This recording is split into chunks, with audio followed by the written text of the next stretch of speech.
Shalom. Before I begin, I want to give all praises, honor, and glory to the Most High Yahweh, by Hashem Yahushai, by Hashem Racha Kadash. Double honors to the apostles and elders of the Great Millstone. Peace and blessings to the hopefully elect tabernacle of David scattered throughout the four corners of the earth, diligently laboring in his truth and all righteousness and sincerity. It's the brother Azariah back with another lesson. And as you can see, the title, A World at War. And that's indeed what we're living in the midst of, a world at war. All right. You'll have certain news reporters, they'll give reports on what's going on out there in the Middle East and different parts of the earth. And they'll almost speak as if we're not already in World War III. They'll use terms and phrases such as a wider war or escalation and this and that. But in reality, we're already in World War III. Troops are already being moved around. Like even America, you have state national guards that are being sent to the so-called Middle East to assist and aid Israel in this war. All right. You have Russia involved. You have Iran involved. You have China. They're over there in Taiwan, Russia and China. They're also on the Alaskan border. You have a lot going on right now. So we've already left the point of speculation. We've already left the point of, well, this could lead to World War III. No, we're already there. You know what I'm saying? Like you have missiles being fired. You know what I'm saying? Like right now in the so-called Middle East, you have missiles, ballistic missiles being fired. Just the other day, you had Iran shoot off ballistic missiles into Israel, and a good number of them got through that Iron Dome. So clearly, we're in a time of war. Peace has left the earth. And speaking of peace leaving the earth, this is Revelation 6 and verse 4. And there went out another horse that was red, and power was given to him that sat thereon to take peace from the earth, and that they should kill one another, and there was given unto him a great sword. Now, red, all right, when you go back to Genesis, the 25th chapter, because we have to keep in mind that the current age we're living in is ruled over by Esau Edom. When you read 2nd Ezra 6 and 9, it tells you that Esau is the end of the world and Jacob is the beginning of it that follow it. So this current age that we're living in, Esau is ruling over it, all right? And after this age, Jacob, the Israelites, the 12 tribes are going to rule over the earth with an everlasting dominion. All right. So when you look at who's at the forefront of jumping off these wars and, pushing this certain rhetoric and really provoking these nations into further escalations, who is it? Well, it's that red horse. All right. Which when you go back to Genesis, the 25th chapter, to the humble beginnings, if you will, Esau, the scriptures give the account of what? He came out red all over like an hairy garment, all right? Meaning that his blood showed forth through his skin. He didn't have no pigment. He didn't have no melanin, all right? Esau is who we would call today the so-called white race, okay? The so-called Caucasian, but their biblical nationality is that of Esau Edom.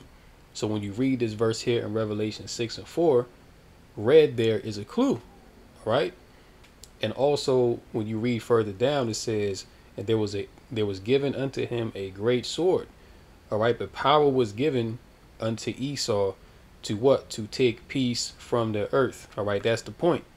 Which means what? That there's, ever since this man has been in rulership, it's been nothing but war. It's been nonstop wars going on around the earth. The earth has never really been at peace since the Edomites came into power. All right, because what do? They go into other nations. They'll bomb you. They'll take your resources. They'll exploit you. You know what I'm saying? Because ultimately, this is Esau's portion. You know what I'm saying? This is his dominion. So he's done it to all nations. Like he's gone and he's taken peace away from all these nations, right? And that great sword, pursuing the Genesis 27th chapter, all right, goes into his blessing, which was given to him by his father Isaac. All right, by the sword shalt thou live. So by using the sword, this man Esau, he's taken peace away from the earth. And this is why you see all these wars jumping off all over the place, man, because Esau's at the forefront of it. You see, even going into the hurricane that just happened, Hurricane Helene. Now they got another one, well, two as a matter of fact. They got Hurricane Kirk and they got Hurricane Milton. You know what I'm saying? Like, they saying that Hurricane Milton is supposed to be just as bad as Hurricane Helene. All right. And that whole Hurricane Helene, that was weaponized. Furthermore, going into the sword, all right, which shows you that, you know, Esau's sword goes far beyond just a gun and a bullet or an actual sword. All right. This man weaponizes the weather to do you in. All right. But that whole Hurricane Helene thing, you know, we already know, brothers, you know, go into it, that it's all about those quartz and lithium mines that are up there. You know what I'm saying? They want the resources in Appalachia, so they got to remove them people. Same thing they did it in Maui, Hawaii, all right, and other places, man. All right. So this man's sword bag is deep, but this is how he's able to take peace from the earth. All right. So now this here, Biden approves attack on Iran by Israel. Says no nuclear World War III.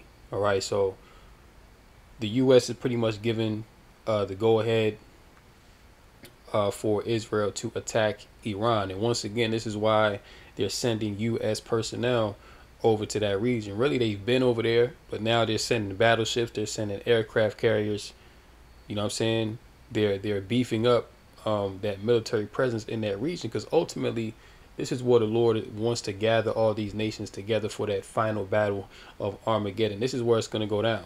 This is why the focal point of war right now is centralized in that region. Okay. Yes, you have war going on in many places, but the real hotbed of war that people are focused on is the so-called Middle East. All right, in that region. So let's check this out and be right back. And we're hearing that the Biden administration today, coming out just about an hour ago, this is breaking news, giving details about what is approved and what is not approved. I'm going to share with you the latest information so you know exactly what is going on. As we're hearing, there will be a major retaliatory attack coming from Israel against Iran, and we're hearing they're going to be hitting them in the oil. And as a result, like we just read, the oil prices are beginning to surge. So let's go ahead and dive right in. I'm going to get you caught up on the latest. Now, before we do me a favor. I see we've got almost, 1,746 people with me live. Please take a second, hit the like button if you appreciate the updates. If you haven't done so yet, it just helps spread this out further so more people can get the latest information. Tells YouTube you like it. In turn, they think others will too. Just takes a second. I appreciate it a ton. Also, hit subscribe to stay up. Checking to see if there's been any response from Putin on this yet. Nothing that I've seen so far. Maybe his attention is still focused on Ukraine primarily. But if there is a response from Putin on this attack on the airbase in Syria for Russia, I will let you guys know. I'll keep you up to speed on everything. So hit that subscribe button to stay up to date. It's totally free. Why not? And also turn on that notification bell to get notified as soon as these videos pop up. I try to keep you up to speed on all the breaking news. And as always, try to hold myself accountable to the community. All of these articles that I'm going to be referencing today are going to be linked in the description below with a hyperlink, so you can click it, go right to it, see the exact articles that I'm reading for yourself. You can see the dates, the information, and everything. So let's go ahead and dive right in, get you caught up on the latest as to what Biden has been saying here in just the past hour or so, coming out across the news media outlets today, October the 3rd, 2024, as things are intensifying in the Middle East and the United States right there in the middle of it. So let's go ahead and dive right in. Let's take a look at this article. This one coming out from the Guardian just a little while ago. Biden says the U.S. is discussing possible Israeli plans to attack Iran's oil industry. Now, the article says that Joe Biden has said that his administration has been discussing possible Israeli plans to attack Iran's oil industry in retaliation for the Iranian ballistic missile attack on Tuesday. Biden's off-the-cuff remarks did not make clear whether his administration was holding internal discussions or talking directly to Israel, nor did he clarify what his attitude was to such an attack. Now, first of all, we don't allow Israel, we advise Israel, he told reporters outside of the White House on Thursday today, and there is nothing. And that's complete BS, all right? They're not advising Israel of anything. Pretty much, Israel tells America what they're going to do. You know, Israel tells America, listen, we're going to do this and we need you to back us up. or else. Okay, because them small hats, them Amalekites, they really run the show. All right, they're head, you know, they're the heads of Edom. All right, they're the first of the nations as it is written. All right, so Amalek, they're telling, you know, the rest of their Edomite brethren, because they're at the top. You know, they're the bankers, they're the elites of this world. All right, whatever Israel wants to do, they tell America, listen, we're gonna do this. We need you to send us money. We need you to send us troops. You know what I'm saying? We need you to send us ammo. Why do you think ever since this Gaza war has been going on in particular, America's been sending billions of dollars over there, man? All right. Why? Because they have no choice. You know, ultimately, America is subservient to the state of Israel. So America is doing the bidding of Israel. All right. But furthermore, going into this red horse taking peace from the earth, you know, when you go to Daniel, the 2nd chapter, and when you go to that vision, when Daniel breaks down the vision to King Nebuchadnezzar, there's really 4, you know, major kingdoms, empires that rule on the earth before the kingdom of heaven is set up. So the first one that you had was Babylon. Okay, then you had the Persians and the Medes, then you had the Greeks, then you had the Romans. All right, and the system that we're in today is an extension of the ancient Roman Empire. All right, modern day America, the modern day EU. All right, because remember that during the age of colonization, pretty much Europe spread out, you know, all over the earth, and they colonized, all right, the desolate places. All right, and America being the main place, all right, where this you know, modern day Babylon the Great, which sprung out of Britain, you know, came from. All right, so when you read Daniel chapter 2 and verse 39, now this is after the Persians and the Medes fell, right? Now, who came after the Persians and the Medes? Verse 39, and after these shall arise another kingdom inferior to thee, and another third kingdom of brass, which shall bear rule over all the earth. You see? So this third kingdom, which was represented by brass, right, which goes into the Greeks, because the Greeks were known for their, you know, brass and bronze swords, you know, the armor, you know, things like that, right? So the Greeks preceded the Romans in rulership, and mind you, here it says in verse 39 that they bared rule over all the earth, over all the known earth at that time. Because when you go into the conquest of Alexander, you know, he pretty much conquered from Greece all the way to India. All right, so that was the whole of the known world at that time. Now, speaking of Alexander, when you go to First Maccabees, now we just going into some history here, all right, to show you, all right, who this red horse is and why there is no peace in the earth. This is First Maccabees chapter 1 and verse 1.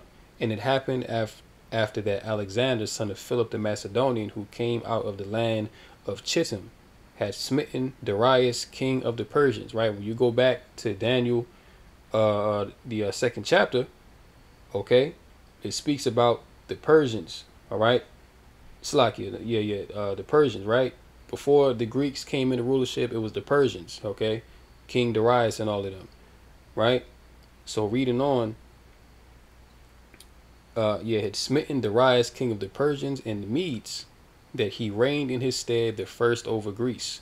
Verse 2, and made many wars, and won many strongholds, and slew the kings of the earth, and went through to the ends of the earth. Mind you how it said, how we just read in verse 39, Daniel, right? It said that it bear rule over all the earth, right? And went through to the ends of the earth and took spoils of many nations, insomuch that the earth was quiet before him. Right? So when it says that the earth was quiet before him, that means that no nation could make war with Alexander. All right? No nation could stand up. Okay?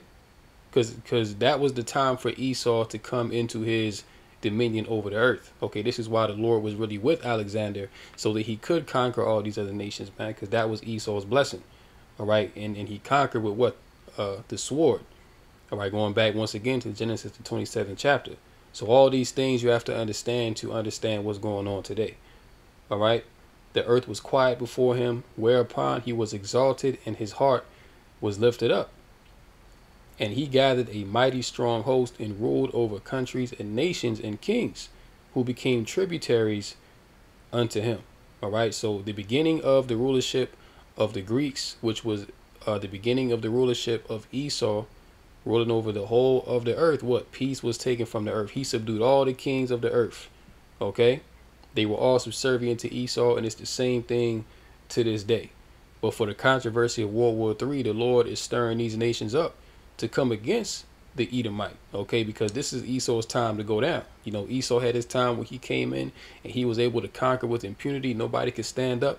The earth was quiet before him, right? But now the Lord is raising up these other nations. When you go into Joel, the 3rd chapter, right? Wake up the mighty men. Let all the, men of war, or let the nation say, the weak say, I am strong. Okay, roughly paraphrasing, man. So now the weaker nations that Esau once conquered, they're coming together and joining into an alliance and saying, we are strong now. Now we're going to take down the beast. When the rhetoric was before, who can make war with the beast? All right. So the Lord is doing a mighty work in the earth right now, and he's about to take down these Edomites. But before that happens, prophecy must be fulfilled. This third world's war, this thing must be set up. All right. When you go to 2nd Ezra, the 16th chapter, 2nd Ezra 16 and 18, the beginning of sorrows and great mournings, the beginning of famine and great death, the beginning of wars, and the powers shall stand in fear. The beginning of evils, what shall I do when these evils shall come? Okay, so this is the beginning of wars, man. Just like Yahushua said, Matthew 24 chapter, you shall see wars, rumors of wars, nation rising up against nation. This is the time that we in, man. So prophecy is a key focal point in these last days, to gauge how close that we are to the end, to gauge how close that we are to Yahushua returning and the end of all things and the kingdom being set up. You see? But all these things encompass the end of this world, man. Okay, this is why these things are going on. Thing going to happen today. So, man, Biden kind of divulging the game plan here, saying we're going to hit them with the oil, or they're going to hit their oil potentially. And he said, and nothing's going to happen today. So Biden just letting all the information fly. And we're hearing that the Biden administration. Yeah, so U.S., giving the go-ahead. You know what I'm saying? Just like how the U.S. gave the go-ahead for Ukraine to strike within Russia. Okay, so all over the earth, man, like you got these Edomites pushing war, pushing death. You see? And now Elon Musk, going into this real quick, he made a statement at this recent Trump rally, and it's very eye-opening because even he knows that pretty much this is going to be the last election, right?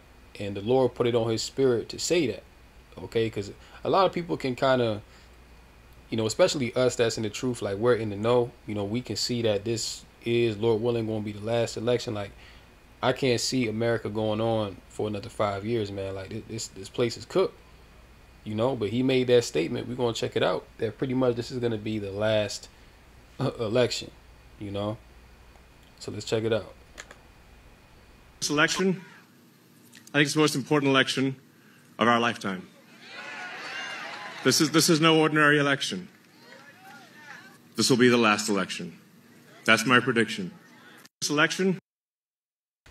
He said that's my prediction. Well, it's not that he's predicted it. He knows that's what it is. Okay. Elon Musk, because listen, this guy's tapped in. He's an insider, so he knows what the elites are about to do. After all, he's working with the elites to roll out that Charagma, to roll out that mark of the beast, that Neuralink, and also the other chips that they're gonna have. He's directly working in tandem with that, man.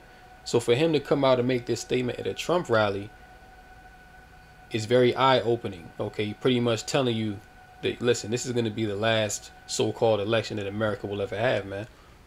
All right, because America is done. The elites are tanking this place. You see, war is coming to American soil. All right, this place about to be opened up and touched. Right, that's why the scriptures call this place the virgin daughter of Babylon, because hey, Babylon ain't never got its cherry pop, man. You ain't never seen no major war happen on American soil like how you seen happen with World War I and World War II. You've never seen that before, man. But hey, the Lord is going to bring the war right here to America, and before it's foreign invaders, open up, it's going to be civil war. All right. And the scriptures encompass all these things, man. Like the scriptures speak about this time being complete hell, the time of Jacob's trouble, a time like never before. You see? But these devils, they come out and say, yeah, well, I predict this. No, they already know what's going to happen because they are all in on it. You see? They're all in on it, man. Elon Musk, Bill Gates, Trump, Kamala, and they really want Kamala to get up in office, man. We'll see what happens, but they've been making attempts on Trump's life, so hey, they might take him out before the election, and that in and of itself could cause a civil war. All right, people are already upset about the whole Hurricane Helene thing and them cutting off the aid and people not being able to go out there and help those people that were affected by that thing. You know what I'm saying? No money, no aid, nothing, but they got all this money to give to Ukraine and to help the Israelis fight Lebanon and all this and that. But your own American citizens, you don't have the money to help them, with their relief. All right, because ultimately, there's an agenda at play here. All right, so people have woken up to the BS of America, and this place ain't got that much longer to go, man. Because once people realize that there's really nothing more to lose, they just gonna lose it all. October 7th as well, which is tomorrow. It'll be the 1 year anniversary of that Hamas attack, okay, of that war with Gaza. So this is the 1 year anniversary coming up tomorrow, and they're warning of threats being issued. Something could go down, through the spirit. I don't really believe anything is gonna go down. This is just a precautionary warning. But I'll be surprised if it does. If something does go down tomorrow, I'll really be surprised. Then Hillary Clinton, she came out a few days ago and said that there's going to be an October surprise ahead of the election. So we don't know what that's going to be. There's a lot of things that it could be, but we just got to watch and see, what's going on, because there's a whole lot going on right now, man. It's a whole lot going on. Let's get this. A recent warning from U.S. officials highlight significant concerns regarding potential security threats surrounding the anniversary of the 9/11 attacks, particularly on October 7, 2024. The heightened vigilance is fueled by intelligence indicating plans from Iran-backed groups to conduct operations against U.S. interests and allies. The Department of Homeland Security is actively assessing the risk of attacks, with experts pointing to the vulnerability of major events or public gatherings during this period. Recent developments have intensified fears of violence, including the arrest of a man allegedly planning to attack U.S. military personnel in Israel. Additionally, the government is monitoring ongoing unrest in Gaza and the West Bank, which could further escalate tensions. The U.S. has bolstered its military presence in the region, deploying more troops to deter any aggressive actions from Iran or its proxies. Officials urge the public to remain vigilant and report suspicious activities as they prepare for the October anniversary. This period marks not just a somber remembrance, but a critical juncture for national security and geopolitical stability. Yeah, and keep in mind, there's a lot of sleeper cells that are in America, okay, and many of them have alignment with the, small hat agenda.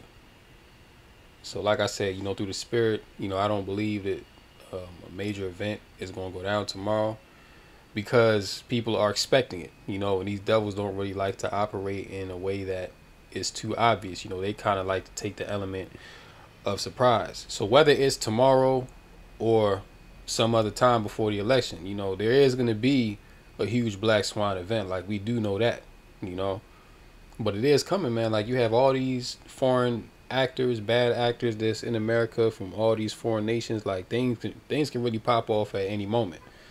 You see what I'm saying?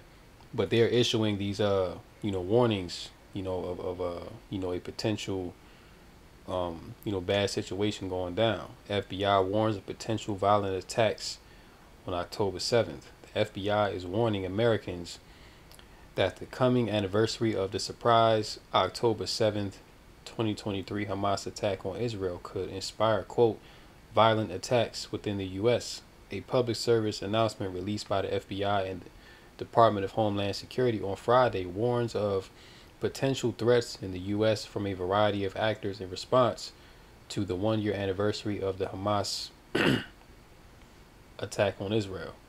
The announcement warns that Monday's anniversary could be, quote, a motivating factor for violent extremists and hate crime perpetrators to engage in violence or threaten public safety, pointing out that violent extremist activity has been observed since the ongoing Israel-Hamas war began.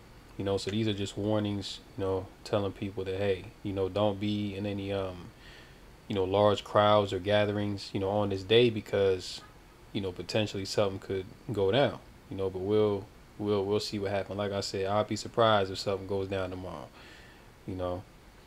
but going here as well, Trump urges Israel to take out Iran nuclear facilities and slams Biden for urging Jewish state to show restraint. And what's up, what's up with Biden? I mean, you haven't even seen him, for like half the year, man. But behind the scenes, like, this guy is, making calls and stuff like that when nobody's seen him for a minute. But here it is, Trump, he's urging, Israel to attack Iran and their nuclear facilities, which that's not going to go over well. That's only going to tip things over to the boiling point, which really, we're already there. All right. But pursuant to Proverbs 21:1, all these, kings, these leaders, these talking heads, they're all in the spirit of war. They're all in the spirit of going against these other nations, man. Why is that? Because as it says here in Proverbs 21:1, the king's heart is in the hand of the Lord. As the rivers of water, he turneth it whithersoever he will.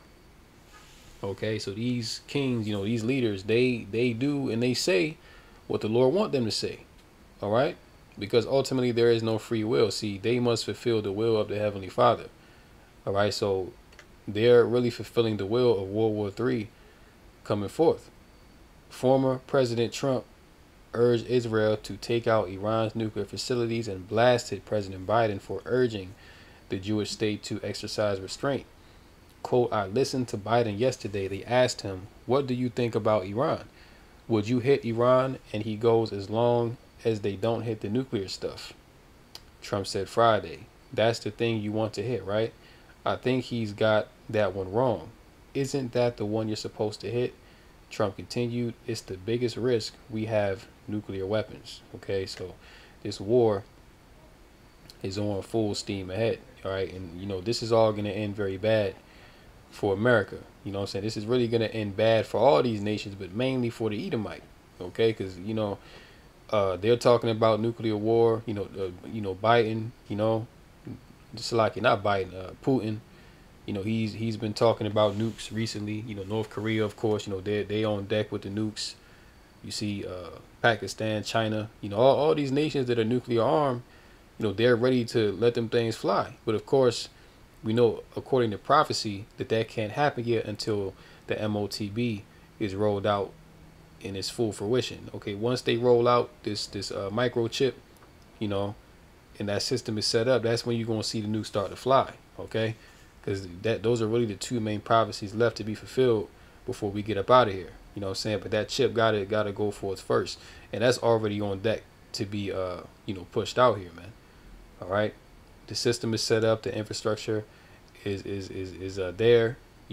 These politicians, they've already set up laws on the books to pretty much mandate and legalize this thing. All the banks are acting weird.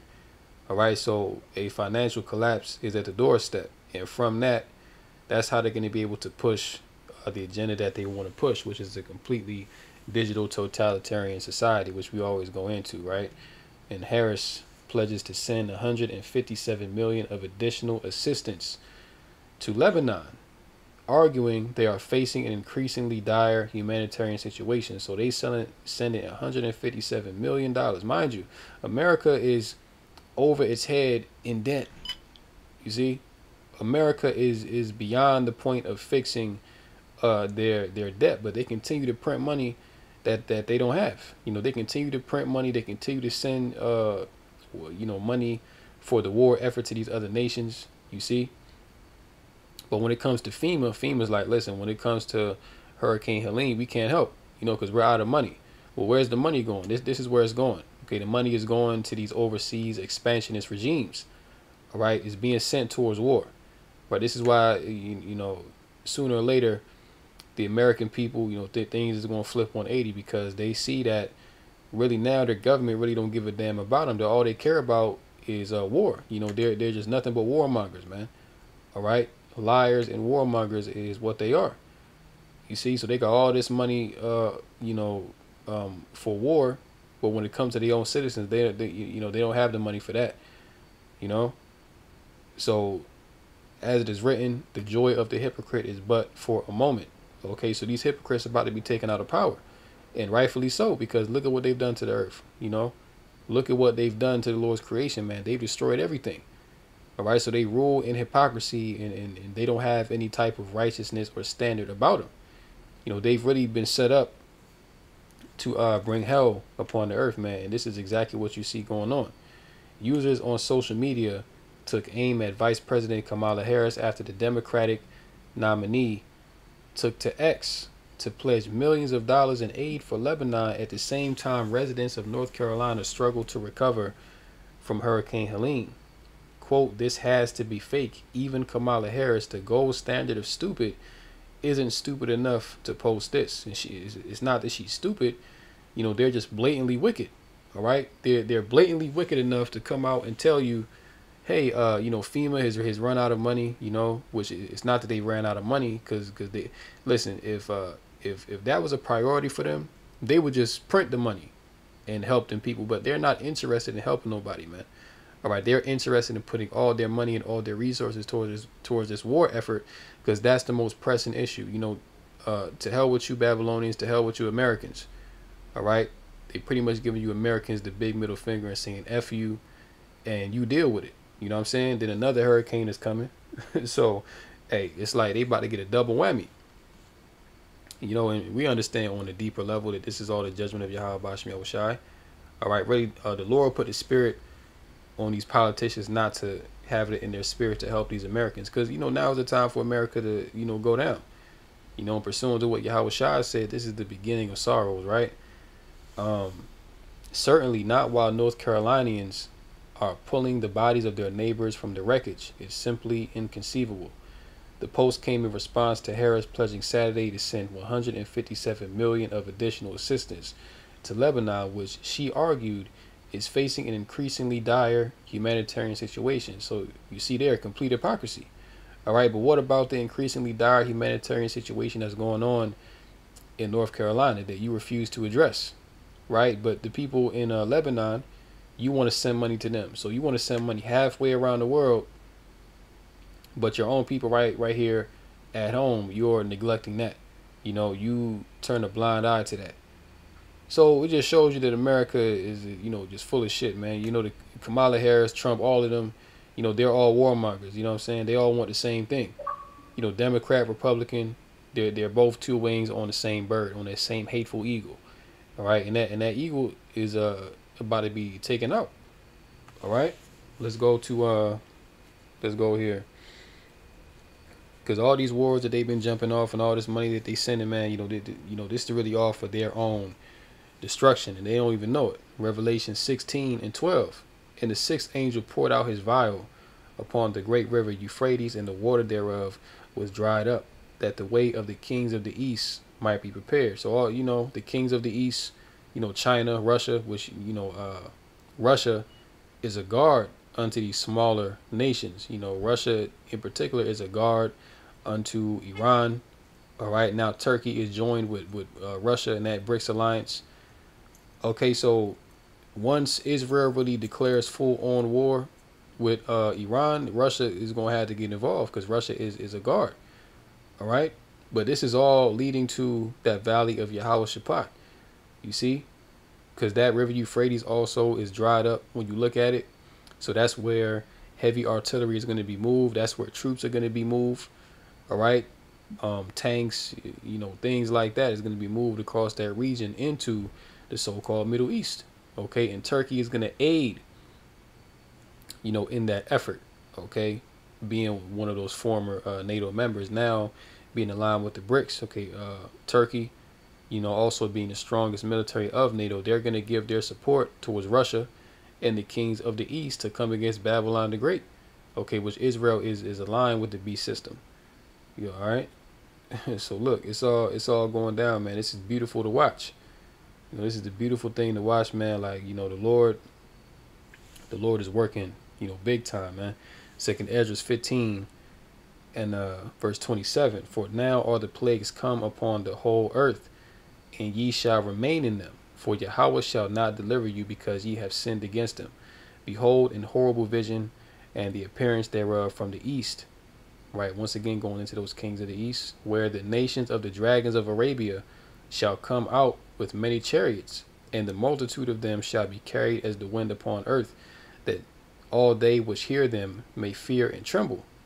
Also the Carmanians, raging in wrath, shall go forth as the wild boars of the wood, and with great power shall they come and join battle with them, and shall waste a portion of the land of the Assyrians. So who are the Carmanians, right?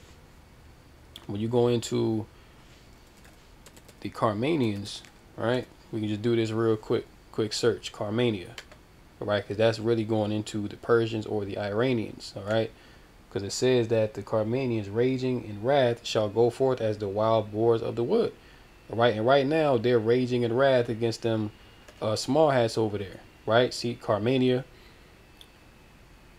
the Greek there, the old Persian, right, is a historical region that approximately corresponds to the current province of Kerman, Iran. You see that? So the Carmanians are the Iranians or the Persians, all right, and was a province of the Achaemenid, Seleucid, Parthian, and Sasanian Empire. The region bordered Persia proper in the west, Gedrosia in the southeast, Parthia in the north, later known as Abarshar, and Aria to the northeast. Carmania was considered part of Ariana. Okay, so this goes back to the ancient Persians, right? So the Carmanians that is speaking of in the scripture here is going into the Persians. Okay, so the Iranians have a large part in last days prophecy. All right, and right now the Lord is stirring them up to come against the West, along with their eastern allies, right?